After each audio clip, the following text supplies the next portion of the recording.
పంచుకోవాలని కోరుతున్నాను. పోయిన వారం మనం ఐడిల్నెస్, స్లాత్ఫుల్నెస్ దాని గురించి కొన్ని విషయాలు చూసాం. ఆధ్యాత్మికంగా ఆ దురలవాటు మనలో ఎవరము కలిగి ఉండకూడదు అని మనం జ్ఞాపకం చేసుకున్నాం. భయంకరమైన లేదా ప్రమాదకరమైన పాపాలు కొన్ని మనం విన్నాం కదా. వాటిల్లో సోమరితనాన్ని గురించి మనం ఆలోచన చేశాం. సోమరితనం అంటే ఏంటో, అది సులువుగా చిక్కులు పెట్టే పాపాల్లో అది ఒక పాపం అని కూడా మనం విన్నాం. మాత్రమే కాదు, అది సులువుగా చిక్కులు పెట్టే పాపం మాత్రమే కాదు, భయంకరంగా మిగతా పాపాలకు కూడా కారణమయ్యే పాపం అని కూడా మనం విన్నాం. ఈ సోమరితనం దానికి మూలమైన పదాలు ట్రిస్టీసియా అనే పదం, తర్వాత ఎసిడియా అన్న పదాలు మూల భాషలో వాడబడ్డాయని, దానికి మూలం ఈ సోమరితనం ఆత్మ సంబంధమైందని, అలాగే భౌతిక సంబంధమైనదని, మానసిక సంబంధమైనదని, భావోద్రేకాల సంబంధమైనదని, ఈ సంగతులు 4 కోణాల్లో ఉంటుందన్న సంగతి మనం జ్ఞాపకం చేసుకున్నాం. సంగతులు చాలా ప్రయోజనకరంగా ఉన్నాయని మన సంఘానికి చెందిన యవన బిడ్డలు, తల్లిదండ్రులు కూడా తెలియచేశారు. అందుకే ఆ టాపిక్ కంటిన్యూ చేద్దామని నేను కోరుతున్నాను. ఈరోజు ఆత్మ సంబంధమైన సోమరితనాన్ని గురించి, స్పిరిచువల్ లేజినెస్ గురించి మనం కొన్ని విషయాలు నేర్చుకుందాం. జాగ్రత్తగా ఆలోచన చేస్తూ ధ్యానపూర్వకంగా వినాలని కోరుతున్నాను. అటు ఇటు ఏకాగ్రత లేకుండా మీరు కూర్చున్న స్థలంలోనే కూర్చొని దేవుని మాటలు వినండి. మీ పిల్లలు కుటుంబంగా వినేలాగా మీరే జాగ్రత్త తీసుకోండి. దీని విషయంలో మనం ఆలోచన చేయడం కొరకు అసలు ఆధ్యాత్మిక సోమరితనాన్ని గురించి మనం ఎందుకు తెలుసుకోవాలి, ఎందుకు నేర్చుకోవాలి? Why should we learn about, why should we know about spiritual idleness or spiritual slothfulness అనేది మనం ఆలోచన చేస్తే ఒక్క కారణం నాకు కనపడింది. గతంలో కూడా మనం దాని గురించి ఆలోచన చేశాం. ఆధ్యాత్మికమైన సోమరితనం మిగతా సోమరితనాలను ప్రభావితం చేస్తుంది. మరొక కారణం ఏంటంటే, అసలు మనిషి 3 రకాలుగా ఏర్పడిన వ్యక్తి అని మనకు తెలుసు. ఆత్మ, ప్రాణము, శరీరము. దాన్నే ఇంగ్లీష్లో స్పిరిట్, సోల్ అండ్ బాడీ అంటారు. మన శరీరానికి ఎప్పటి వరకు విలువ ఉంటుంది, మనకి ఎప్పటి వరకు విలువ ఉంటుంది అని అంటే, ఈ ఆత్మను, ఈ శరీరాన్ని కట్టి ఉంచే ప్రాణం ఉన్నంత వరకు, ఆ సోల్ ఉన్నంత వరకే. ప్రాణం ఎప్పుడైతే పోయిందో ఈ శరీరానికి విలువ ఉండదు అన్న సంగతి మరి ముఖ్యంగా కరోనా దినాల్లో మనం చూస్తున్నాం. అసలు ఆ డెడ్ బాడీస్ను కూడా ఇంటికి కూడా తీసుకురానివ్వడం లేదు, ఇవ్వడం లేదు కూడా, అడిగినా కూడా ఇవ్వడం లేదు. వారిని కొన్ని చోట్ల ఫారిన్ కంట్రీస్లో కుదిరిన స్థలాల్లో పాతేస్తున్నారు, మూకుమ్మడిగా. కొన్ని స్థలాల్లో కాల్చేస్తున్నారు. మొత్తానికి వారికైతే చూపించటం లేదు. దీన్ని బట్టి మనకు అర్థమయ్యేది ఏంటంటే, ఆత్మను, శరీరాన్ని, ఈ రెండిటిని కట్టి ఉంచేది, బైండ్ చేసేది ప్రాణం. ఈ ప్రాణం ఎప్పుడైతే పోయిందో ఆత్మ దేవుని దగ్గరికి వెళ్ళిపోతుంది, శరీరం మట్టిలోకి వెళ్ళిపోతుంది. మళ్ళా చెప్పిన, ప్రాణం పోగానే ఆత్మ దేవుని దగ్గరికి వెళ్ళిపోతుంది. ఇది నా సొంత మాటలు కాదు. మన్నైనది వెనుకటి వల్లనే మరలా మంటికి పోవును, ఆత్మ దాని దయచేసిన దేవుని యొద్దకు మరలా చేరును అన్న మాటలు జ్ఞాని అయిన సొలొమోను ప్రసంగి గ్రంథం 12వ అధ్యాయంలో రాయడాన్ని మనం చూస్తాం. అందుకని ఆత్మ సంబంధమైన జీవితం చాలా ప్రాముఖ్యమైనది అని మనం విన్నాం. ఎందుకు ప్రాముఖ్యమైనది అంటే, చివరిగా దేవునికి మనకి మధ్య సంబంధం మిగిలిపోబోతుంది. అది దేవునితో నువ్వు స్నేహితుడిగానైనా ఆయన్ని ఎదుర్కోవాలి, దేవునికి నీవు శత్రువుగానైనా ఆయన ఎదుర్కోవాలి. Either you have to face God as friend or ఫో. ఒక స్నేహితుడిగానైనా ప్రభువుని ఎదుర్కోవాలి, ఒక శత్రువుగానైనా ప్రభువుని ఎదుర్కోవాలి. ఎవరికైనా ఇంతే, వాళ్ళు విశ్వాసులైనా అవిశ్వాసులైనా. అవిశ్వాసులైతే శత్రువులుగా ఎదుర్కొంటారు, విశ్వాసులైతే స్నేహితునిగా, ప్రాణప్రియునిగా, రక్షకునిగా, ప్రభువుగా ఎదుర్కొంటారు. అవిశ్వాసులైతే వారు ఇక శత్రువుగానే ఎదుర్కోవాల్సి ఉంటుంది. అందుకు ఆత్మ సంబంధమైనది చాలా ప్రాముఖ్యం. అందుకే యేసు ప్రభు వారు కూడా ఈ మాట అన్నాడు, ఒకడు సర్వలోకమును సంపాదించుకొని తన ప్రాణం పోగొట్టుకుంటే వానికి ఏం ప్రయోజనం అన్నాడు. అంటే దాని అర్థం, లోకాన్ని సంపాదించుకున్నాడు భౌతికంగా, ప్రాణం పోగొట్టుకున్నాడు. ప్రాణం పోగొట్టుకోగానే ఆత్మ ఎక్కడికి వెళ్ళిపోతుంది? దేవుని దగ్గరికి వెళ్ళిపోతుంది. అనగా దేవుడు ఆ ఆత్మను పాతాళంలోనికి పంపిస్తాడు. తర్వాత తీర్పు జరుగుతుంది.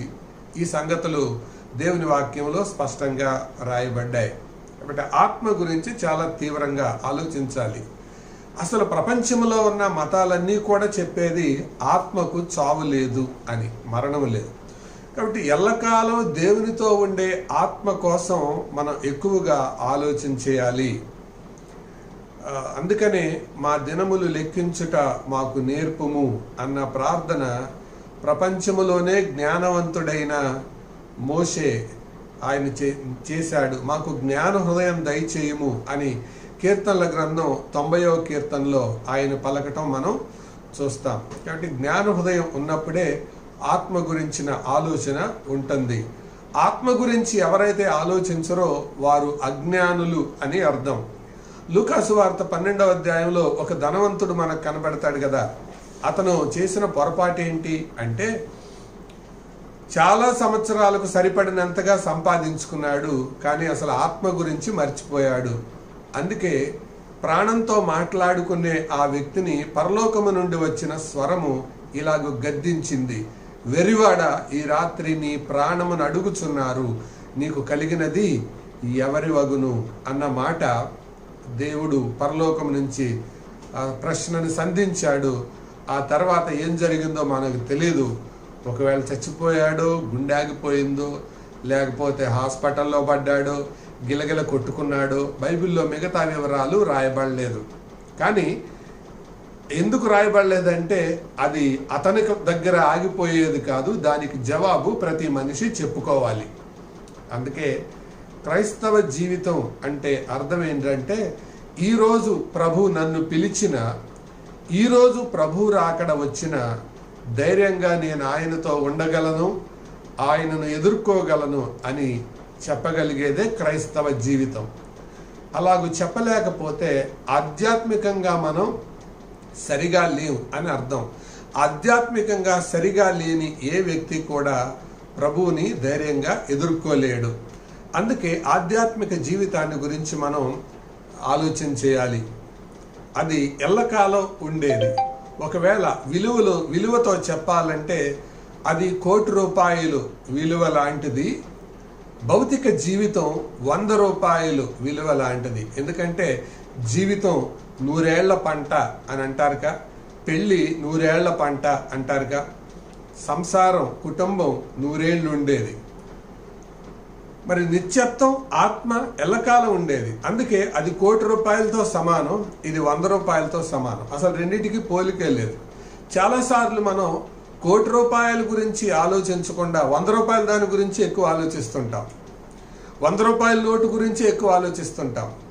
ఎవరైనా ఒకవేళ ₹1,00,00,000, ₹100 ఈ రెండు ఉండగా ₹1,00,00,000 గురించి మర్చిపోయి ₹100 గురించే ఆలోచించే వ్యక్తిని, ₹100 దొరికినందుకే సంబరపడే వ్యక్తిని మనం ఏమంటాం? వెర్రివాడు, పిచ్చివాడు అంటాం కదా. బైబిల్ కూడా అలాగే అంటుంది. అందుకే పౌలు పునరుద్ధానాన్ని గురించిన అధ్యాయంలో కొరింథీయులకు రాసిన మొదటి పత్రిక 15వ అధ్యాయంలో మాట్లాడుతూ ఇలాగన్నాడు, మనము ఈ లోకము మట్టుకే మనము బ్రతికిన ఎడల లోకం అందరికంటే దౌర్భాగ్యులమవుతాం అని. అంటే ఒక విశ్వాసికి, ఒక క్రైస్తవునికి తదనంతరం జీవితం చాలా ప్రాముఖ్యం. దాని గురించి ఆలోచించాలి. అందుకే ఆధ్యాత్మికమైన జీవితాన్ని గురించి మనం ఎరిగి ఉండాలి. దాంట్లో ప్రతి వ్యక్తి తెలుసో తెలియకో చేసేది పాపం, ఆధ్యాత్మికంగా సోమరిగా ఉండడం. అందుకే దాని గురించి ఎరిగి ఉండాలి. రెండవ మాట, అసలు ఆధ్యాత్మిక సోమరితనం అంటే అర్థం ఏంటి? మొదటి మాట, ఆధ్యాత్మిక సోమరితనాన్ని గురించి మనం ఎందుకు తెలుసుకోవాలి? Why should we know? అది మొదటి ప్రశ్న. రెండవది, అసలు ఆధ్యాత్మిక సోమరితనం అంటే అర్థమేంటి? What is the meaning of spiritual slothfulness? ఆధ్యాత్మిక సోమరితనం అంటే అర్థం ఏంటంటే దేవుని వాక్యం పట్ల, దేవుని సన్నిధి పట్ల, దేవుని సంఘం పట్ల, దేవుని పని పట్ల బాధ్యత లేకుండా బ్రతకటం. మళ్ళా చెప్తాను, దేవుని వాక్యం పట్ల, దేవుని సన్నిధి పట్ల, దేవుని పని పట్ల, దేవుని సంఘం పట్ల బాధ్యత లేకుండా జీవించడం, అనగా దేవుని సంబంధమైన విషయాలలో ఇర్రెస్పాన్సిబుల్గా, ఇండిసిప్లిన్గా బ్రతకటం. అదే ఆధ్యాత్మిక సోమరితనం. ప్రియులారా, దేవుడు మనిషిని ప్రాణాత్మలతో చేశాడు. మనం ఆదికాండం 1వ అధ్యాయం చూస్తే, 2వ అధ్యాయం మనం చూస్తే, అతడు ఆయన నాసికా రంధ్రములలో జీవవాయువును ఊదగా నరుడు జీవాత్మ ఆయను, జీవించే ఆత్మ, జీవించే ప్రాణి మాత్రమే కాదు, జీవించే ఆత్మగా మారాడు. కాబట్టి ఆత్మ సంబంధమైన వ్యక్తులుగా ప్రభు మనల్ని చేశాడు. ఈ ఆత్మకు చావు లేదు, అన్ని మతాలు ఒప్పుకున్నట్లుగానే. అందుకే ఆత్మ సంబంధంగా దేవునితో ఆత్మ సరైన సంబంధాన్ని కలిగి ఉండాలి. నీ చదువుకి గ్యారంటీ ఉంది అని చెప్పలేవు, నీ యొక్క ఉద్యోగానికి గ్యారంటీ ఉంది అని చెప్పలేము, నీ కుటుంబానికి గ్యారంటీ ఉంది అని చెప్పలేం, నీవు కట్టుకునే ఇంటికి గ్యారంటీ ఉంది అని చెప్పలేం, నీవు సంపాదించే ఆస్తికి గ్యారంటీ ఉందని చెప్పలేం, ఆరోగ్యానికి కూడా గ్యారంటీ ఉందని చెప్పలేం. అందుకే లాక్డౌన్ పాటిస్తున్నాం. కానీ ఆత్మకు మాత్రం ఖచ్చితంగా గ్యారంటీ ఉంది. మరి గ్యారంటీ ఉన్న ఆత్మ కొరకైన ఆలోచన లేకుండా బ్రతకటం, అది ఆధ్యాత్మికంగా. ఆ ఆత్మ ఎవరితో రిలేట్ అయి ఉండాలి? దేవునితో. ఆ దేవునితో, ఎల్లకాలం ఉండవలసిన దేవునితో రిలేషన్ లేకుండా బ్రతకడం. ఆ రిలేషన్ లేకుండా బ్రతకడం అంటే దేవుణ్ణి మనం ప్రత్యక్షంగా చూడలేం. అయితే దేవుని వాక్యం ఉంది, దేవుని సన్నిధి ఉంది, దేవుని పని ఉంది, దేవుని పట్ల మనం నెరవేర్చవలసిన బాధ్యతలు ఉన్నాయి. అందుకనే ఈ బాధ్యతలన్నిటినీ నిర్లక్ష్యం చేయడమే ఆధ్యాత్మిక సోమరితనం. అయితే మూడవదిగా, మరి అసలు ఆధ్యాత్మిక బాధ్యతలేంటి? అది మనం నేర్చుకుందాం. ఆధ్యాత్మికమైన బాధ్యతలేంటి? చూడండి, బైబిల్లో దేవుని పట్ల, దేవుని విషయాలలో ఆధ్యాత్మికమైన బాధ్యతలు, ప్రతిరోజు మనం చేయాల్సిన బాధ్యతలు కొన్ని ఉన్నాయి. మనం భోజనం వారానికి ఒకసారి చేస్తామా? రోజు చేస్తామా? రోజు చేస్తాం. స్నానం రోజు చేస్తాం. పళ్ళు తోముకోవడం రోజు చేస్తాం. ఇంట్లో పని రోజు చేస్తాం. ఊపిరి రోజు పీల్చుకుంటాం, అసలు ప్రతి క్షణం పీల్చుకుంటాం. దేవుని విషయమైన మన బాధ్యతలు ఏంటి? చూడండి, నంబర్ 1, మొదటి బాధ్యత, దేవుని వాక్యాన్ని ఇక్కడి నుంచి జాగ్రత్తగా చూడండి, చదవడానికి ప్రయత్నం చేయండి. మొదటి బాధ్యత, దినవృత్తాంతముల మొదటి గ్రంథం 23వ అధ్యాయం. మొదటి దినవృత్తాంతముల గ్రంథం 23వ అధ్యాయం 30వ వచనం. ఉదయ సాయంకాలములయందు యెహోవాను గూర్చిన స్తుతి పాటలు పాడుటకును. ఉదయ సాయంకాలములయందు, అనుదినము. అనుదినం అంటే ప్రతిదినం. ఇంగ్లీష్లో ఎవ్రీడే అంటారు, డైలీ అంటారు. అందుకనే కీర్తనలు 113లో ఆ మాట రాయబడి ఉంటుంది. ఆయన నామము సూర్యోదయం మొదలుకొని సూర్యాస్తమయం వరకు స్తుతినందదగినది. ఆధ్యాత్మికంగా ప్రతి మనిషిపై ఉన్న బాధ్యత ఏంటో తెలుసా? Number 1, praising, daily responsibility. అందుకే ప్రార్థన నేర్పేటప్పుడు ప్రభు ఈ మాట నేర్పాడు, పరలోకమందున్న మా తండ్రి, నీ నామము పరిశుద్ధపరచబడును గాక. Hallowed be thy name. అది స్తుతికి సంబంధించిన మాట. ప్రైజ్. అది కూడా ఆయనకు తగినంత మహిమ చెల్లించాలి. నీకు తోచినంత కాదు, ఆయనకు తగినంత.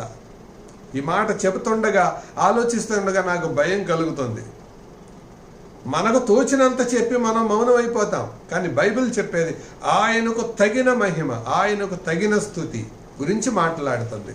కానీ ప్రతి వ్యక్తి పైన ఉన్న బాధ్యత, ఫస్ట్ రెస్పాన్సిబిలిటీ ఏంటది? అనుదినం duty towards God, spiritual angle, దేవుని పట్ల ఆధ్యాత్మిక కోణములో నంబర్ 1 ప్రైజింగ్, అనుదినం, డైలీ రెస్పాన్సిబిలిటీ. అది రెండవ మాట చూద్దాం. చూడండి, రెండవ మాట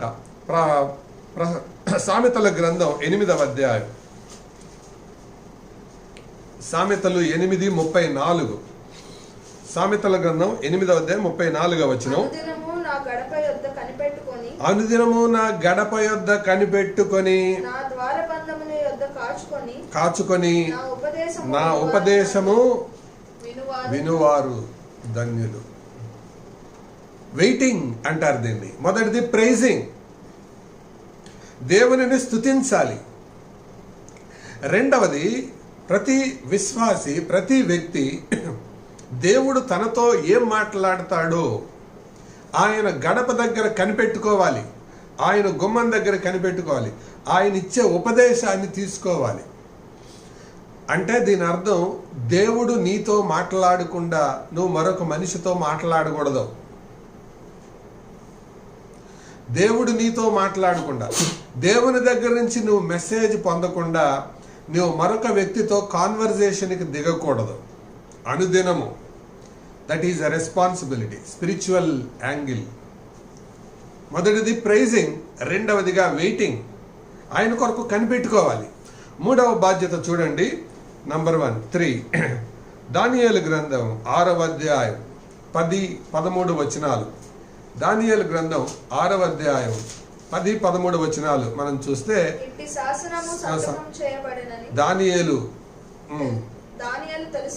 తెలుసుకొని అతడు తన ఇంటికి వెళ్ళి యథాప్రకారముగా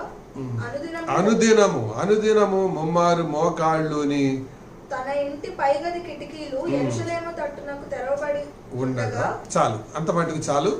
ఈ మనకు బాగా పరిచయమైన వాక్య భాగం కాబట్టి దీన్ని నేను చెప్పేస్తున్నాను. అనుదినము ప్రార్థన చేయడం, that is ever spiritual duty. అది నీ ఆధ్యాత్మికమైన బాధ్యత. యేసు ప్రభు కూడా ఈ లోకంలో ఉన్నప్పుడు దాన్ని నెరవేర్చాడు. పగలంతా ప్రజలతో గడిపేవాడు, రాత్రంతా తండ్రితో గడిపేవాడు. పగలంతా బోధించాను, రాత్రంతా ప్రార్థించాను. అది ఆయన డైలీ రొటీన్. ప్రార్థన చేయడం, ప్రేయింగ్, మొక్కుబడి ప్రార్థన కాదు, నిజంగా ఆయన సన్నిధిలో ప్రార్థన చేయడం, తనివి తీరేటంతగా ప్రార్థన చేయడం, ఇది బాధ్యత. తర్వాత 4వ బాధ్యత చూద్దాం రండి. 4 లూకాసు వార్త 9వ అధ్యాయం, లూకాసు వార్త 9వ అధ్యాయం 23వ వచనాన్ని మనం చూస్తే, లూకాసు వార్త 9:23లో, మరియు ఆయన అందరితో ఇట్లనెను, ఎవడైనను నన్ను వెంబడింపగోరిన ఎడల తన్ను తాను ఉపేక్షించుకొని ప్రతిదినము తన సిలువ, ప్రతిదినము డైలీ ఫాలోయింగ్ హిమ్, ఆయన అనుసరించాల, నన్ను వెంబడించాల. సోదరులారా, సోదరిలారా, ఆయనను వెంబడించాల. చాలా మందికి ఫ్యాన్స్ ఉంటారు, అంటే అభిమానులు, అభిమాన సంఘాలు. ఎవరు అభిమాన సంఘాల వాళ్ళు వాళ్ళని అనుసరిస్తూ ఉంటారు. కానీ క్రిస్టియన్ అయితే యేసు ప్రభువుని అనుసరిస్తూ ఉండాలి. అనుదినము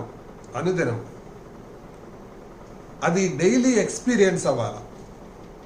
అనుదినము వెయిటింగ్, ఫాలోయింగ్ మనం చూస్తున్నాం. 4 బాధ్యతలు మనం విన్నాం కదా. ఉపేక్షించుకొని, సిలువనెత్తుకొని వెంబడించాలి. ఆ వివరాలు నేను చెప్పను, వ్యక్తిగతంగా ధ్యానం చేయండి. అనుసరిస్తున్నారా ప్రభువుని? ప్రతిరోజు మన జీవిత విధానం ప్రభువుని అనుసరించేలాగే ఉందా, లోకాన్ని అనుసరించేలాగుందా? 5వ మాట చూద్దాం రండి. అపోస్తల కార్యములు 2వ అధ్యాయం. అపోస్తల కార్యముల గ్రంథం 2వ అధ్యాయం 46వ వచనం. మరియు వారేక మనస్కులై ప్రతిదినము దేవాలయములో తప్పక కూడుకొనొచ్చు. గ్యాదరింగ్ అంటారు. దేవాలయంలో కూడుకోవడం గ్యాదరింగ్. ఆ రోజుల్లో ప్రతిరోజు కూడుకునేవాళ్ళు. కానీ ఇప్పుడు కూడికలు మనకి స్త్రీల కూడికలు 2 రోజులు అయ్యాయి. బైబిల్ స్టడీ ఒకరోజు, ప్రార్థనా కూడిక ఒకరోజు. వీటిల్లో హాజరయ్యే వాళ్ళు ఎక్కువ, గైర్ హాజరయ్యే వాళ్ళు ఎక్కువ. మీకే విజ్ఞత కొదిలేస్తున్నాను. రెండవది, అసలు మీరు హాజరయ్యే వాళ్ళల్లో ఉన్నారా, గైర్ హాజరయ్యే వాళ్ళల్లో ఉన్నారా? నేను మీ యొక్క సమస్యలు, సాకుల గురించి నేను చెప్పడం లేదు. ఎందుకంటే దేవుని దగ్గర మీ సమస్య నిలవదు, మీ సాకు కూడా నిలవదు. No doubt about it. అందుకని గ్యాదరింగ్ అనేది, సమాజముగా కూడుట అనేది నిర్లక్ష్యం చేయకూడదు అని హెబ్రీ గ్రంథకర్త కూడా కొత్త నిబంధనలో రాశాడుగా.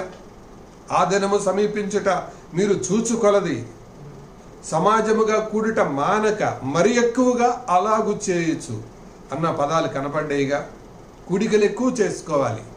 గ్యాదరింగ్ రెస్పాన్సిబిలిటీ, బాధ్యత, ఆత్మీయ బాధ్యత. అది సహవాసములో ఒకరినొకరు ప్రోత్సహించుకోవటం ఉంటుంది, ప్రేమ ఉంటుంది, పలకరింపులు ఉంటాయి, ప్రోత్సాహం ఉంటుంది, దిద్దుబాటు ఉంటుంది, హెచ్చరిక ఉంటుంది. ఈ బాధ్యత, ఇవి స్పిరిచువల్ రెస్పాన్సిబిలిటీ. ఇప్పటి వరకు మనం 5 చూసాం. 6వది చూద్దాం, చూడండి. అదే అపోస్తల కార్యములు 17:17. సులభమైన రెఫరెన్స్. 17:17. కాబట్టి సమాజ మందిరములలో యూదులతోనూ భక్తిపరులైన వారితోనూ ప్రతిదినము సంత వీధిలోనూ తను కలుసుకొని వారితోనూ తర్కించుచూ వచ్చెను. ప్రతిదినము తర్కించుచూ వచ్చాను. ప్రతిదినము తర్కించుచు. 17:17 తర్కించుచూ వచ్చాను. అంతేకాదు బెరయా సంఘస్థులు కూడా దేవుని వాక్యం విన్నప్పుడు ప్రతిదినం ఆ సంగతులు అలాగున్నాయో లేదో. నేను చెప్పదలిచిన మరొక మాట ఏంటంటే, సర్చింగ్ ద స్క్రిప్చర్స్, లేఖనాలను తర్కించటం, పరిశోధించటం. సోదరులారా, సోదరీలారా, మనం సమాజంగా కూడుకున్నప్పుడు లేఖనాల విషయమైన తర్కం జరగాలి. అంతేకాదు పరిశోధించాలి, దేవుని వాక్యాన్ని పరిశోధించాలి. అసలు చదవడానికే తీరట్లేదు, పరిశోధించేది ఎక్కడ? అసలు ఉట్టికి ఎగరలేనమ్మా స్వర్గానికి ఎగిరింది అన్నట్లు అసలు చదివే లేకపోతే పరిశోధించేది ఎప్పుడు? లేఖనములను పరిశోధించాల. ఎజ్రా తన గ్రంథములు ఇలా రాశాడు కదా, యెహోవా ధర్మశాస్త్రమును మీరు పరిశోధించి చదువుడి. దేవుని వాక్యాన్ని పరిశోధన చేయాలి. ఎందుకు ఇలా ఉంది, ఇందులో నేను నేర్చుకోవాల్సింది ఏంటి? ఇది స్పిరిచువల్ రెస్పాన్సిబిలిటీ. అర్థమవుతుంది కదా? 6 విషయాలు మనం చూసాం. 7వ సంగతి మనం చూద్దాం. ఎస్తేరు గ్రంథం 2వ అధ్యాయం 11వ వచనం. ఎస్తేరు గ్రంథం 2వ అధ్యాయం 11వ వచనం. ఎస్తేరు 2:11 మనం చూస్తే అక్కడ మొర్దెకై ఎస్తేరు విషయమై తీసుకున్న బాధ్యత కనపడుతుంది. ఎస్తేరు ఎలాగుండెనో అదియు ఆమెకేమీ సంభవించెనో అదియు తెలుసుకొనుటకై అంతఃపురం యొక్క ఆవరణం ఎదుట ప్రతిదినము మొర్దెకై తిరుగులాడుచుండెను. ఇది నేను చెప్పదలిచిన మాట ఏంటంటే, కేర్ టేకింగ్, జాగ్రత్త తీసుకోవడం.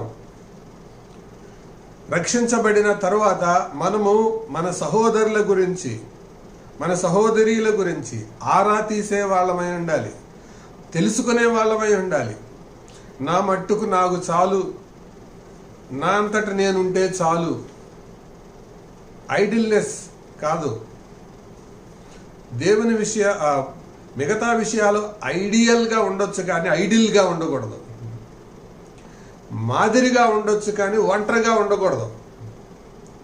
మనము ప్రజలతో మాట్లాడుతుండాలి, కలుసుకుంటూ ఉండాలి, వారి గురించి బాధ్యత తీసుకుంటూ ఉండాలి. ఆదికాండం 4వ అధ్యాయంలో దేవుడు కయ్యనికి ప్రశ్న వేశాడు కదా, నీ తమ్ముడైన హేబేలు ఎక్కడా? సంఘములో ఉన్న నీవు, అబ్బాయి మాకు ఎవరి సంగతి పట్టదండి, మా అంతటి మేము వస్తాము, వందనాలు చెప్తాము, అయిపోగానే వెళ్తాము. ఆధ్యాత్మికంగా అది సరైన బాధ్యత కాదది. బాధ్యత కలిగిన వ్యక్తివైతే మరొకరి గురించి జాగ్రత్త తీసుకోవాలి. అందుకే క్రొత్త నిబంధన మీరు జాగ్రత్తగా పరిశీలన చేస్తే ఒకరికొకరు, ఒకరి పట్ల ఒకరు, ఒకరినొకరు అన్న పదాలు దాదాపు 35 పర్యాయాలు కనపడ్డాయి. 35 times. వన్ అనదర్, ఒకరు మరొకరి పట్ల తీసుకోవాల్సిన బాధ్యత, కేర్ టేకింగ్. వారు ఆత్మీయంగా ఎలా ఉన్నారు, ఆరోగ్యపరంగా ఎలా ఉన్నారు, వారి కుటుంబంలో పరిస్థితులు ఎలా ఉన్నాయి, దీని గురించిన బాధ్యత మనం తెలుసుకోవాలి. మొర్దెకై అదే చేశాడు. ఎస్తేరుని పంపించి ఇక దేవుడే చూసుకుంటాడులే అని వదిలిపెట్టలేదు, కానీ ప్రతిరోజు అక్కడే తిరుగుతున్నాడు, కనిపెడుతున్నాడు. అర్థమైంది కదా? అది 7వది కేర్ టేకింగ్. 8వ బాధ్యత మనం చూస్తే 8వది కీర్తనల గ్రంథం 96వ కీర్తన 2వ వచనం. యెహోవా మీద పాడుడి, ఆయన నామమును స్తుతించుడి, అనుదినము ఆయన రక్షణ సువార్తను ప్రకటించుడి. అనుదినము ఆయన రక్షణ సువార్తను ప్రకటించుడి. ప్రొక్లైమింగ్ అంటారు. ఆయన సువార్తను గాస్పెల్లింగ్, గాసిపింగ్ కాదు, గాస్పెల్లింగ్, సువార్త ప్రకటించడం. ఇవి మనపై ఉన్న బాధ్యతలు. ఈ బాధ్యతలన్నీ మనం నెరవేర్చకపోతే మనం ఎవరు? Spiritually lazy. స్పిరిచువల్లీ లేజీ అంటే బాధ్యత రాహిత్యం అని అర్థం. బాధ్యత రహితులుగా ఉన్నారు అని అర్థం. ఒకసారి జ్ఞాపకం చేసుకుందామా? ప్రైజింగ్, వెయిటింగ్, ప్రేయింగ్, తర్వాత వెయిటింగ్, మళ్ళొకసారి ప్రైజింగ్ స్తుతించడం, వెయిటింగ్ కనిపెట్టడం, ప్రేయింగ్ ప్రార్థించడం, ఫాలోయింగ్ ఆయనను వెంబడించడం, గ్యాదరింగ్ సంఘంగా సమాజముగా కూడడం, సర్చింగ్ లేఖనాలను పరిశోధించడం, ఒకరితో ఒకరు తర్కించడం, మాట్లాడుకోవడం, సంభాషించడం. నెక్స్ట్ కేర్ టేకింగ్, మరొకరి పట్ల బాధ్యత కలిగి ఉండడం. దాంట్లోనే హెబ్రీ పత్రిక 2వ అధ్యాయం కూడా మనం యాడ్ చేసుకోవచ్చు. ఒకరికొకడు బుద్ధి చెప్పుకొనిడి నేడను సమయం ఉండగానే అని. తర్వాత ప్రొక్లైమింగ్, సువార్త ప్రకటించడం. ఈ బాధ్యతలన్నీ మనపై మోపబడి ఉన్నాయి. ఇప్పుడు ఈ బాధ్యతలు ఏమీ లేకుండా బ్రతకడం ఏంటది? ఆధ్యాత్మికమైన సోమరితనం. అంటే ₹1,00,00,000 బ్రతుకు కోసం మనం సిద్ధపడకుండా కేవలం ₹100 దానికోసమే ప్రయాసపడుతున్నాం అని అర్థం. అక్కడ దాకా ఎందుకు? మీ ముందు ఈ రెండూ పెట్టామనుకోండి, ₹1,00,00,000 ఒక పక్క, ₹100 నోటు ఒక పక్క. బాబు ఏది కావాలో కోరుకో అని అంటే ఏం కోరుకుంటారు?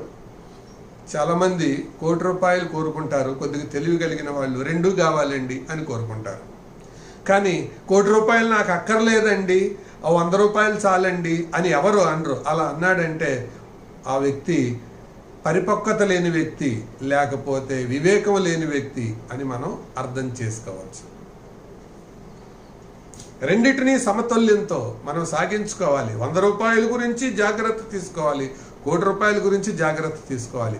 ₹1,00,00,000 జీవితం కోసం అసలు మనం పట్టింపే లేకుండా బ్రతికితే ఆధ్యాత్మికంగా మనం సోమరులం అని అర్థం. దీన్నే స్పిరిచువల్ లేజీనెస్ అంటారు. ఈ స్పిరిచువల్ లేజీనెస్ ఎవరిలో కనపడినయో వాళ్ళందరి జీవితాలు మీరు ఒక్కసారి ఆలోచన చేసుకోండి. బైబిల్లో ఎవరెవరు ఇలాంటి స్పిరిచువల్ లేజీ పీపుల్ ఉన్నారు? ఇప్పటి వరకు 3 విషయాలు మనం చూసాం. మొదటిది, ఆధ్యాత్మిక సోమరితనాన్ని గురించి ఎందుకు ఆలోచించాలి ఎందుకు నేర్చుకోవాలి? రెండవది, అసలు ఆధ్యాత్మిక సోమరితనం అంటే అర్థం ఏంటి? మూడవది, అసలు ఈ సోమరితనానికి మనం నడిపించే బాధ్యతలు ఏంటి? ఎందుకు మనం సోమరులు అవుతున్నాం? ఆ బాధ్యతలు నెరవేర్చక. కాబట్టి ఆధ్యాత్మికంగా అసలు మనపై ఉన్న బాధ్యతలు ఏంటి? నాలుగవదిగా, ఈ ఆధ్యాత్మిక సోమరితనం యొక్క లక్షణాలు ఏంటి చూద్దాం రండి.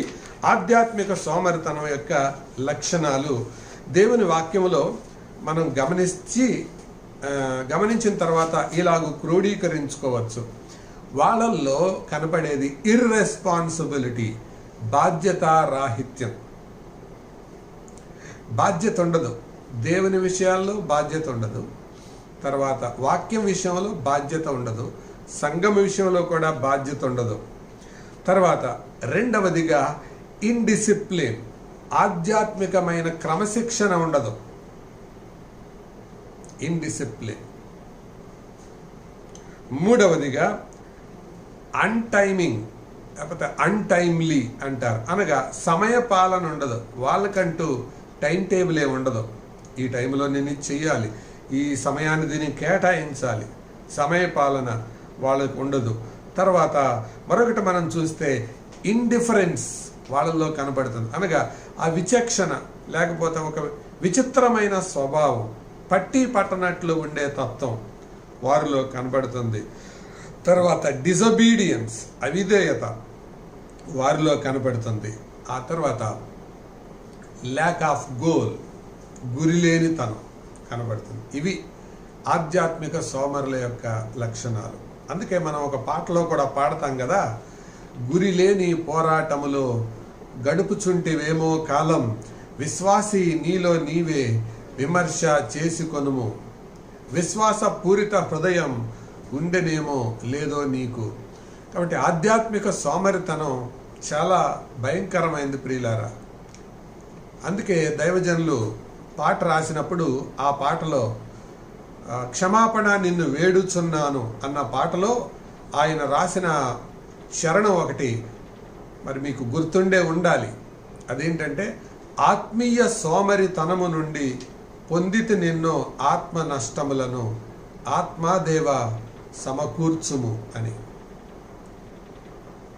ఆత్మీయ సోమరితనము నుండి ఆత్మ నష్టములను ఎన్నో పొందాను, ఆత్మదేవ నన్ను సమకూర్చు అని. ఈ బాధ్యతలన్నీ మనం నెరవేర్చకపోతే ఆత్మీయంగా సోమరులుగా ఉంటున్నాం. అంటే ₹1,00,00,000 జీవితం కోసం ఆలోచన లేకుండా బ్రతికే బుద్ధిహీనులుగా, అజ్ఞానులుగా మనం మిగిలిపోతాం అన్నమాట. అందుకే దాని గురించి ఆలోచన చేయండి ప్రియులారా. ఆధ్యాత్మిక సోమరితనం మిగతా వాటికి మార్గం పరుస్తుంది. ఇక వీళ్ళు ఇలాగ ఆధ్యాత్మికంగా సోమరితనంలో బ్రతికే వాళ్ళు భయం వేసేదాకా వాక్యం చదవరు. భయం వేసినప్పుడు మాత్రం బైబిల్ ఎందుకమ్మా 23వ కీర్తనది, యెహోవా నా కాపరి నాకు లేమి కలగదు. లేకపోతే 91వ కీర్తనది, మహోన్నతిని చాటు నివసించేవాడే. ఈ కరోనా కాలంలో ఎక్కువగా వినబడే సందేశాలు, ఎక్కువగా చదివేవి ఇవే. లేకపోతే 27వ కీర్తన కూడా, యెహోవా నాకు వెలుగును రక్షణ అయి ఉన్నాడు. 18వ కీర్తన ఏంటిది, యెహోవా నా బలమా, యెహోవా నా బలం, ఆయన ప్రేమిస్తున్నాడు, నా కాపరి. భయం వేసేదాకా వాక్యం చదవరు. తర్వాత శోధన వచ్చేదాకా ప్రార్థన చేయరు. సోమరి వాళ్ళని ఇలా గుర్తుపట్టవచ్చు మనం. శోధన వచ్చేదాకా ప్రార్థన చేయరు. అందుకే ప్రభు ఏం చెప్పాడు, మీరు శోధనలో ప్రవేశింపకుండానట్లు మెలకువగా ఉండి ప్రార్థన చేయండి. నిజంగా చెప్పండి, మనుషులు శోధన రాకముందు ఎక్కువ ప్రార్థన చేస్తారా, శోధన వచ్చాక ఎక్కువ ప్రార్థన చేస్తారా? మీకు మీరే జవాబు చెప్పుకోండి. శోధన వచ్చాకే చేస్తారు ఎక్కువ మంది. అయితే మీరెందులో ఉన్నారు, దానికి కూడా మీరే జవాబు చెప్పుకోండి. శోధన వచ్చాక ప్రార్థన చేసే వాళ్ళల్లోన, శోధన రాకముందు మెలకువగా ఉండి ప్రార్థన చేసే వాళ్ళల్లోన, తర్వాత అవసరం వచ్చే వరకు సహవాసం చేయరు, ఆ తర్వాత అప్పుల్లో కూరుకుపోయేదాకా దేవుడికి ఇవ్వరు. ఇవన్నీ ఆధ్యాత్మిక సోమరితనంలో కనపడే లక్షణాలు. అందుకు అలా ఉండొద్దు. 5వ విషయాన్ని మనం చూద్దాం. ఈ ఆధ్యాత్మిక సోమరితనానికి కారణాలు ఏంటి? What are the reasons for spiritual idleness? 1 అజ్ఞానంలో బ్రతకటం, 2 అవిధేయతలో బ్రతకటం, 3 అనైతికతలో బ్రతకటం. అజ్ఞానంలో బ్రతికే వాళ్ళు అంటే అసలు ఆ విషయాలే పట్టించుకోరు, తెలుసుకోవాలని కూడా ఉండదు. దాన్ని అజ్ఞానం అంటారు. 2వది అవిధేయతలో బ్రతకడం, తెలిసినా కూడా దాన్ని పాటించరు, కేర్ నాట్గా, లెక్కలేనట్లుగా, ఇండిఫరెంట్ యాటిట్యూడ్తో ఉంటారు. అవిధేయతతో బ్రతకడం. 3వది అనైతికతలో మునిగిపోవటం, అనగా ఎప్పుడు దురాలోచనలు, దుష్ట ఆలోచనలు, పాప సంబంధమైన ఆలోచనలు, వీటిల్లో జీవించటం. ఈ 3 ఆధ్యాత్మిక సోమరితనాన్ని కలగజేస్తాయి. జ్ఞాపకం ఉంటుందా? 1 అజ్ఞానం, 2 అవిధేయత, 3 అనైతికత. ఇవే ఆధ్యాత్మిక సోమరితనానికి నడిపించే కారణాలు. 6వది, మరి ఆధ్యాత్మిక సోమరితనానికి వచ్చే ఫలితాలు ఏంటి? What are the results? ఆధ్యాత్మిక సోమరితనం ద్వారా వచ్చే ఫలితాలు ఏంటి? ప్రియులారా, జాగ్రత్తగా బైబిల్లో మనం గమనిస్తే మనకి కొంతమంది కనబడతారు. 1 సమూయేలు గ్రంథములో 2వ అధ్యాయంలో ఏలీ కనబడతాడు, 3వ అధ్యాయంలో కూడా. తర్వాత 2వ సమూయేలు గ్రంథం 12వ అధ్యాయంలో దావీదు కనబడతాడు, 13వ అధ్యాయంలో దావీదు కుమారుడు కనబడతాడు. విచిత్రమైన సంగతి ఆధ్యాత్మిక సోమరితనం. అంతేకాదు, మనం దేవుని వాక్యంలో బాగా చూస్తే, పరిశీలన చేస్తే, లూకాసు వార్త 12వ అధ్యాయంలో ధనవంతులు కూడా కనపడతారు. వీళ్ళు ఆధ్యాత్మికంగా సోమరులు. వాళ్ళకు వచ్చిన ఫలితాలు ఏంటో ఆలోచన చేద్దాం. ప్రతిదాన్ని మనం స్టడీ చేయడానికి కుదరదు, మీరు వ్యక్తిగతంగా ధ్యానం చేసుకోవచ్చు. ఏలీ జీవితంలో ఆధ్యాత్మిక సోమరితనాన్ని బట్టి వచ్చిన ఫలితాలు ఏంటి? దావీదు జీవితంలో ఆధ్యాత్మిక సోమరితనాన్ని బట్టి వచ్చిన ఫలితాలు ఏంటి? ధనవంతుడి జీవితంలో ఆధ్యాత్మిక సోమరితనాన్ని బట్టి వచ్చిన ఫలితాలు ఏంటో మీరు వ్యక్తిగతంగా ధ్యానం చేసుకోండి. వాటన్నిటిని క్రోడీకరిస్తే వచ్చే రిజల్ట్స్ ఏంటంటే, 1 వాళ్ళు పాపములో పడతారు, 2 దేవుని నామం అవమానపరచబడుతుంది, 3 వ్యక్తిగతంగా మనశ్శాంతి ఉండదు, 4 కుటుంబం సమస్యల్లోనికి వెళ్ళిపోతుంది. దాని పర్యవసానాలు ఇలాగే ఉంటాయి. ఎవరైతే ఆధ్యాత్మిక సోమరితనంలో జీవిస్తూ ఉంటారో వారి జీవితంలో వారు పాపంలో పడతారు, సులువుగా పడిపోతారు, సులువుగా చిక్కులు పెట్టేస్తుంది పాపం. ఇందాక విన్నాంగా, ఈ అనైతికత పాపానికి పడిపోతుంది, లేదా అవిధేయత అన్న పాపానికి పడిపోతుంది. ఏలీ కుమారులు అనైతికత అన్న పాపంలోనికి వాళ్ళు దిగిపోయారు. దావీదు కూడా ఒక సందర్భంలో అలాగే దిగిపోయాడు. ప్రియులారా, దాని ద్వారా వచ్చిన ఫలితాలు ఏంటి చెప్పండి? పాపంలో పడ్డారు, తర్వాత దేవుని నామం అవమానం పాలైంది, ఆ తర్వాత వారికి అంతటికి వారికి మనశ్శాంతి లేదు, గలిబిలి, గందరగోళం. 4 వారి కుటుంబాలు సమస్యల్లోనికి వెళ్ళిపోయాయి. ఎవరైనా ఇంతే, ఆధ్యాత్మిక సోమరులుగా ఎవరైతే జీవిస్తూ ఉంటారో ఇదే జరుగుతుంది. రైట్. చివరిదిగా 7వది, ఆధ్యాత్మిక సోమరితనం నుండి బయటపడే మార్గాలు ఏమన్నా ఉన్నాయా? అది మనం ఆలోచించేద్దాం. అది దేవుని వాక్యంలో కొన్ని విషయాలు మీకు జ్ఞాపకం చేస్తాను. నంబర్ 1, ఒక 5 సంగతులు సులువుగా గుర్తుండటం కొరకు చెప్తాను. లర్న్. 2వది ఫియర్. 3వది థింక్. 4వది రిమెంబర్. 5వది ప్లాన్. ఈ 5 విషయాలు ఎవరిలోనైతే ఉంటాయో ఈ ఆధ్యాత్మిక సోమరితనం నుండి బయటపడవచ్చు. లెర్న్, ఏమి నేర్చుకోవాలి? Learn from the past, learn from the previous examples. దేవుని వాక్యాన్ని మనం గమనిస్తే వాక్యములో అనేక మంది పాజిటివ్ ఎగ్జాంపుల్స్ కనపడతారు, నెగిటివ్ ఎగ్జాంపుల్స్ కనపడతారు.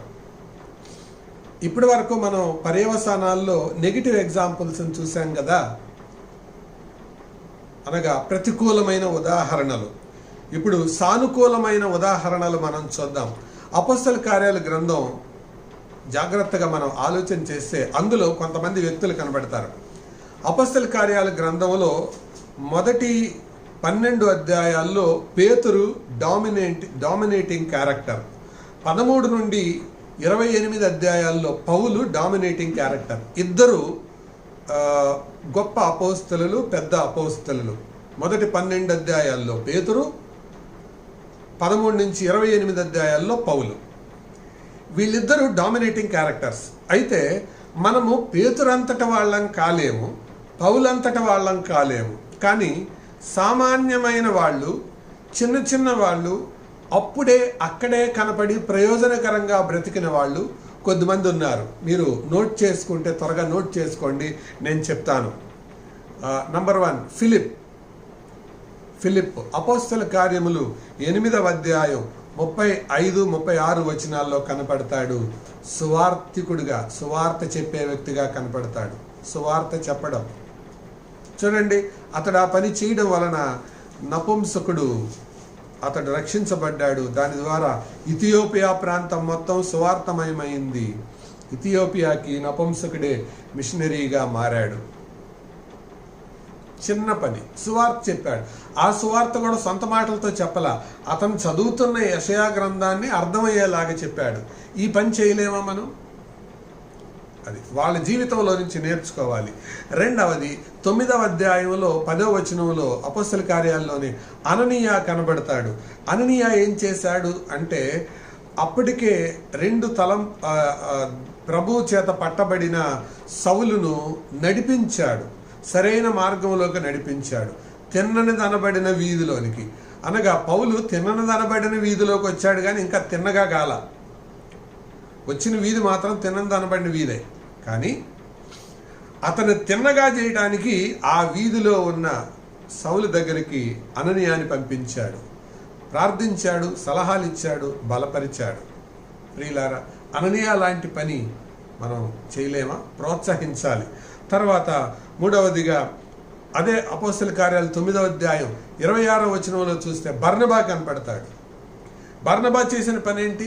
మనుషులు ఎవరో నమ్మటం లేదు సౌలుని.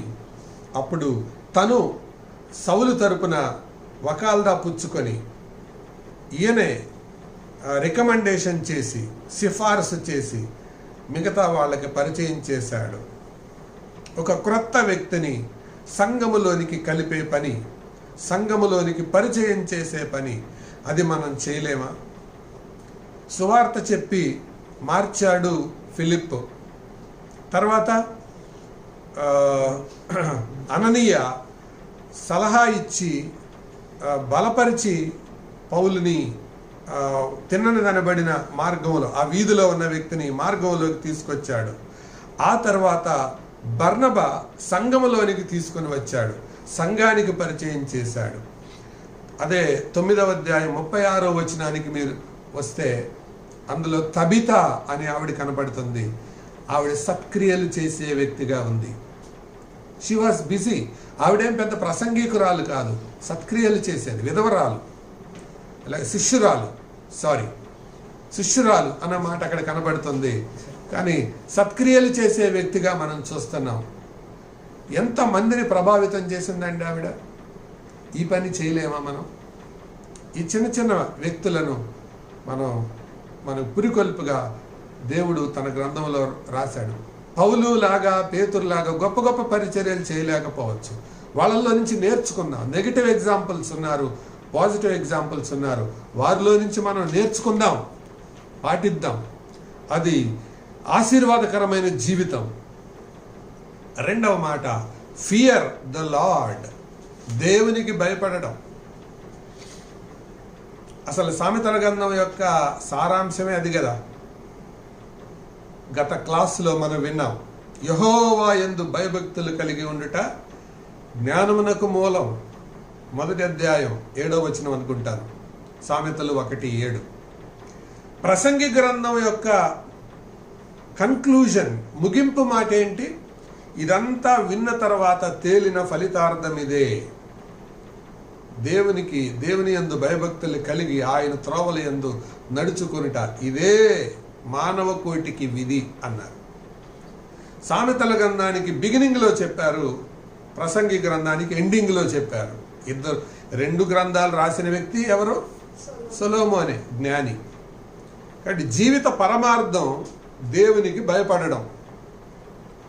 అదే చచ్చిపోయేటప్పుడు శిలువ మీద దొంగ, మారు మనసు పొందిన దొంగ, మారు మనసు పొందని దొంగని ఇలా హెచ్చరించాడు. ఈ స్థితిలో ఉండి కూడా నువ్వు దేవునికి భయపడవా అన్నాడు. ఫియర్ ద లార్డ్, దేవుని భయం. Learn, 2 fear. 3వ మాట చెప్తాను, థింక్ అబౌట్ ద కాన్సిక్వెన్సెస్. వచ్చే ఆత్మీయంగా సోమరులుగా ఉంటే వచ్చే పర్యవసానాల గురించి ఆలోచన చేయండి. ఏమంటే పర్యవసానాలు?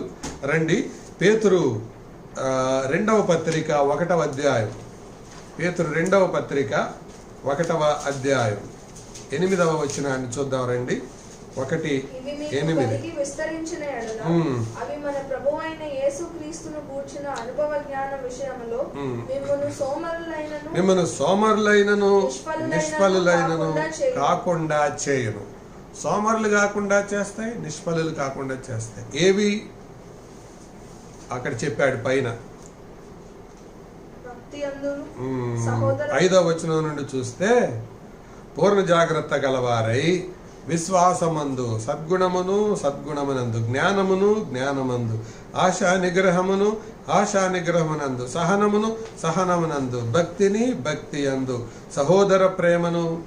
సహోదర ప్రేమయందు దయను అమర్చుకొనిడి. ఇవి కలిగి ఉంటే మీరు సోమరులు కాలేరు. సోమరులైతే నిష్ఫలులుగా మారిపోతారు. You will become fruitless. కాబట్టి థింక్ ఆఫ్ ద కాన్సిక్వెన్సెస్, పర్యవసానాల గురించి ఆలోచించేయండి. 4వదిగా, రిమెంబర్ ద జడ్జిమెంట్ డే. తీర్పు రోజు ఉన్నది అన్న సంగతి జ్ఞాపకం ఉంచుకోండి. క్రొత్త నిబంధనలో 25వ అధ్యాయం మత్తయి సువార్తలో మనం చూసాం కదా, సోమరివైన చెడ్డదాసుడా, ప్రభు తీర్పు తీర్చాడు అతనికి. పాత నిబంధనలో ప్రసంగి గ్రంథం 11వ అధ్యాయంలో చూస్తే, యవనస్తుడా, ఓ యవనుడా, నీకు ఇష్టం వచ్చినట్టు చేయి, కంటికి నచ్చింది చేయి, హృదయానికి నీకు నచ్చిందంతా చేయి, కానీ గుర్తుపెట్టుకో, ఒకరోజు ఏముంది? తీర్పు ఉంది, జడ్జిమెంట్. కాబట్టి యవన బిడ్డలారా జాగ్రత్త. ఇవన్నీ ఎందుకు అంకుల్ మాకు చెప్తారు? ఇవన్నీ మేము ఎక్కడ చేస్తాం అంకుల్ అంటే, ఇది మీరు తెలుసుకున్నా తెలుసుకోకపోయినా తీర్పు ముందు నిలిచేదైతే ఖాయం. సహోదరులారా, సహోదరీలారా, పురుషులైనా స్త్రీలైనా, మీరు ఉద్యోగస్తులైనా వ్యాపారస్తులైనా కూలి పనివారైనా, చదువుకున్న వాళ్ళనే చదువు లేని వారైనా, ఎవరైనా సరే, judgement is there. The day of judgement is there. తీర్పు రోజు ఉన్నది. So remember the judgement day. తీర్పును జ్ఞాపకం పెట్టుకొని బ్రతకడం నేర్చుకుందాం. తర్వాత ఇందులో చివరి మాట, ప్లాన్ యువర్ టైం టేబుల్. నీకంటూ ఒక టైం టేబుల్ ఉండాలి. ఈ టైం టేబుల్ కనుక లేకపోతే యు ఆర్ లేజీ. ఎవరికైతే టైం టేబుల్ లేదో వాళ్ళందరూ లేజీ పర్సన్సే. మాకు కుదిరినప్పుడు చేస్తామండి అని అంటే, నేను ఒక మాట అడగనా? కుదిరినప్పుడు వెళ్ళే స్కూళ్ళు ఉన్నాయా? ఉంటే చెప్పండి, మనం అలాంటి వాళ్ళు జాయిన్ చేద్దాం. కుదిరినప్పుడు వెళ్ళే కాలేజీలు ఉన్నాయా?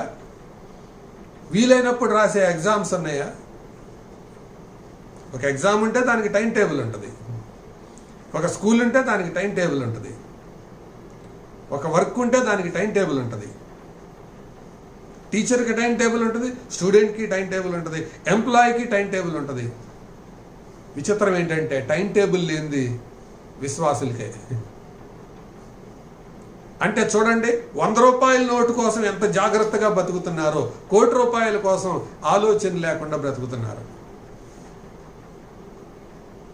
100 రూపాయల కోసం ఎంత జాగ్రత్త, ఈ టైంకి లేవాలి, ఈ టైంకి చదువుకోవాలి, ఈ టైంకి ఎగ్జామ్ రాయాలి, అబ్బో ఎంత జాగ్రత్త 100 రూపాయల నోటు కోసం. మరి 1 కోటి రూపాయల కోసం అసలు టైం టేబులే లేదు. కాబట్టి 100 రూపాయలకి 1 కోటి రూపాయలకి రెండిటికి తగ్గ టైం టేబుల్ వేయాలి. అందుకే ఈరోజు అందరికీ ఒక హోంవర్క్ ఇస్తున్నాను.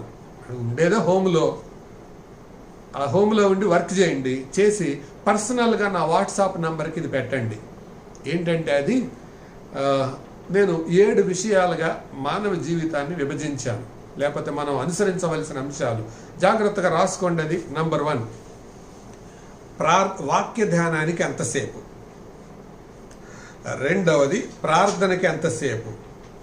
3వది కుటుంబం లేదా సంఘం సహవాసానికి ఎంతసేపు. తర్వాత ఇంటి పనికి, ఇంట్లో పనులకి ఎంతసేపు.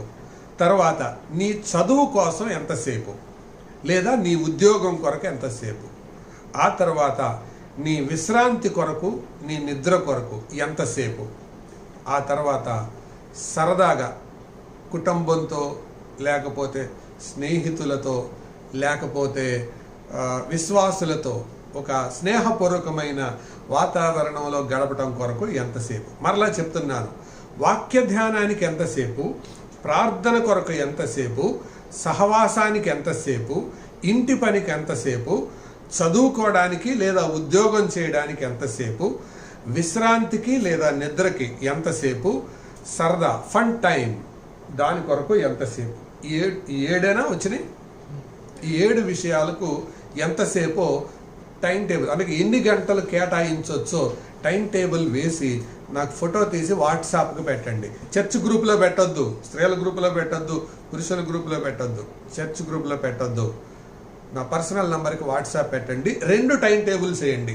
2 టైం టేబుల్స్ అంటే హాలిడే అప్పుడు, లాక్డౌన్ అప్పుడు ఏ టైం టేబుల్ ఫాలో అవ్వాలి, అప్పుడు ఎన్ని గంటలు కేటాయించాలి, తర్వాత మిగతా అప్పుడు వర్కింగ్ డేస్ అప్పుడు, లేకపోతే రెగ్యులర్ డేస్ అప్పుడు ఏ టైం టేబుల్ ఫాలో అవ్వాలి. 2 రకాల టైం టేబుల్స్ వేసి పెట్టండి. దీంట్లో నేను విశ్రాంతి, నిద్ర కొరకు 7 లేక 8 గంటలు అది ముందుగానే కేటాయించుకుందాం, అయిపోతుంది. అంటే ఆ మిగతా 16 లేదా 17 గంటలకి టైం టేబుల్ వేసి పెట్టండి. ఒక ఐడియల్ టైం టేబుల్ ఇది. మనం ఆలోచన చేసి సంఘం అందరూ పాటిద్దాం, అందరికీ నేర్పిద్దాం. మనం ఆధ్యాత్మిక జీవితంలో ఎవరు సిల్లీగా ఉండకూడదు, సీరియస్గా ఉండాలి. దాని కొరకే దేన్ని మనం నిర్లక్ష్యం చేయకూడదు. అందుకేగా గాయుకు పత్రిక రాస్తూ దైవజనుడైన యోహాను ఇలాగన్నాడు, ప్రియుడా, నీ ఆత్మలో వర్ధిల్లుచున్న ప్రకారం నువ్వు అన్ని విషయాల్లో వర్ధిల్లాలి అని నేను కోరుకుంటున్నాను అన్నాడు. కాబట్టి ఆత్మలో వర్ధిల్లాలి, అన్ని విషయాల్లో వర్ధిల్లాలి. కాబట్టి ఆత్మలో చురుగ్గా ఉండి మిగతా విషయాల్లో వర్ధిల్లుట లేకుండా ఉండకూడదు. అందుకే దీన్ని సమతుల్యంగా ఎన్ని గంటలు వేయొచ్చో మీరు డివైడ్ చేసి ఒక విశ్వాసిగా టైం టేబుల్ వేసి పెట్టండి. వాక్య ధ్యానం, ప్రార్థన, సహవాసం, ఇంటి పని, ఇంట్లో పనులు, తర్వాత చదువు, విశ్రాంతి లేదా నిద్ర. చదువు అంటే ఒకటి చదువే కాదు, చదువు లేక ఉద్యోగం. స్టూడెంట్ లైఫ్ అయితే చదువు, కూలి వాళ్ళు అయితే పని, ఉద్యోగస్తులు అయితే ఉద్యోగం. దానికి ఎంత టైము, తర్వాత ఫన్ టైం, సరదా కొరకు ఎంత టైం. ఈ టైం టేబుల్ వేయండి. మనం ఎవరైతే బెస్ట్ టైం టేబుల్ రాస్తారో చూద్దాం. ఏదో అత్యంత ఆత్మీయులుగా కనబరుచుకోవడానికి లేదు, ఈ రెండింటిని బ్యాలెన్స్ చేసుకుంటూ వేయండి. ఆలోచన చేయాలా మనం. ఎందుకు ఆలోచన చేయాలంటే కేవలం భూ సంబంధమైన విషయాల కొరకే సీరియస్గా ఉండి టైం టేబుల్ వేస్తూ ఉంటే మనం ఆత్మ సంబంధమైన విషయాల కోసం కేర్లెస్గా బతకటం అది విచిత్రం కదూ. అందుకే ఈ టైం టేబుల్ని మనం కలిగి ఉందాం. ఈ సంగతి జ్ఞాపకం ఉంచుకొని ప్రభు మీతో మాట్లాడితే ఈ విషయాలు ప్రభు దగ్గర ఒప్పుకోండి. ప్రభువా, నిజమే, నేను ఆత్మ సంబంధమైన సోమరిగానే జీవిస్తున్నాను. ఈ రాత్రి నీ దగ్గరికి చేరి వస్తున్నాను, నన్ను అంగీకరించు. నేను సోమరిగా ఉండడానికి ఈ రోజు నుంచి ఉండకుండా ఉండడానికి తీర్మానం చేసుకుంటున్నాను, సోమరిగా ఉండడానికి నేను ఇష్టపడటం లేదు అనే ఒక ప్రార్థన మనస్ఫూర్తిగా చేయండి. ఒకవేళ ఇప్పటికే సోమరిగా ఉంటే ప్రభు దగ్గర ఒప్పుకోండి. గుర్తుపెట్టుకో, సోమరితనం యొక్క పర్యవసానాలు మనం విన్నాం కదా, జ్ఞాపకం చేసుకున్నాం. ఇవి గనక మనలో ఉంటే తప్పకుండా మనం పాపంలో పడిపోతాం. ఆ తర్వాత దేవుని నామానికి అవమానం తెస్తాం, వ్యక్తిగతంగా నెమ్మది కోల్పోతాం, కుటుంబం మీదకి నష్టాలు తీసుకొని వస్తాం. ప్రభు పాదాలు పట్టుకుందాం, ఆత్మీయ సోమరితనాన్ని నుంచి విడిపించమని ప్రభుని అడుగుదాం. తల వంచండి, ప్రార్థన చేద్దాం.